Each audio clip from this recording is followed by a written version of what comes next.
ഇതെൻ്റെ ആദ്യ പരീക്ഷണമാണ് കേട്ടോ. പക്ഷേങ്കില് എനിക്ക് ഭയങ്കരമായിട്ട് ഇഷ്ടപ്പെട്ട് ഞാനിത് സ്ഥിരം ഉണ്ടാക്കാമെന്ന് തീരുമാനിക്കുകയും ചെയ്തു. അത്രയ്ക്കും ടേസ്റ്റിയാണെന്ന്.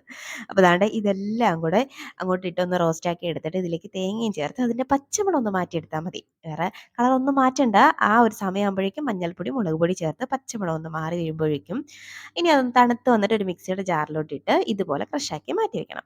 ഇതങ്ങോട്ട് മാറ്റി വെച്ചിട്ട് വീണ്ടും അതേ പാനിൽ കുറച്ച് എണ്ണ ഒഴിച്ച് ദാണ്ടെ വെണ്ടയ്ക്ക ഉണ്ടല്ലോ ഇതുപോലെ ഒന്ന് അരിഞ്ഞ് ഇങ്ങനെ ഒന്ന് ഫ്രൈ ആക്കി എടുത്ത് അതും മാറ്റി വെച്ചിട്ട് ഇനി വീണ്ടും അതേ പാനിൽ കുറച്ച് എണ്ണയും കൂടെ ഒഴിച്ചിട്ട് ഒരു സവാള പൊടിയായിട്ട് അരിഞ്ഞതും ചേർത്ത് നല്ലപോലെ ഒന്ന് വഴറ്റിയെടുക്കണം. ഏതാണ്ട് ഇതുപോലെ സവാളയൊക്കെ ഒന്ന് വെന്ത് വരുമ്പോഴേക്കുവേ ഇതെല്ലാം ഒരു സൈഡിലോട്ട് അങ്ങോട്ട് മാറ്റി വെക്കണം. ഇനി ഇതിലേക്ക് ഒരു 2 മുട്ട ഞാനൊന്ന് പൊട്ടിച്ചൊഴിക്കുന്നുണ്ട്.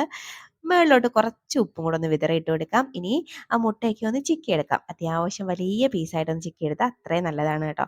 ഇനി എല്ലാം കൂടെ ചേർത്ത് ഒന്നങ്ങ് വേവിച്ചെടുത്തിട്ട് ഇനി ഇതിലേക്ക് നമ്മൾ ചേർക്കുന്നത് കറിവേപ്പില ചേർത്ത് കൊടുക്കാം. പിന്നെ ഫ്രൈ ആക്കി വെച്ചേക്കുന്ന വെണ്ടയ്ക്കയും ആ ഒരു പൊടി ഉണ്ടല്ലോ അതും ചേർത്ത് നല്ലപോലെ മിക്സ് ആക്കിയിട്ട് ഇനി ഇതിലേക്ക് ആവശ്യത്തിനുള്ള ഉപ്പ് ചേർക്കണം.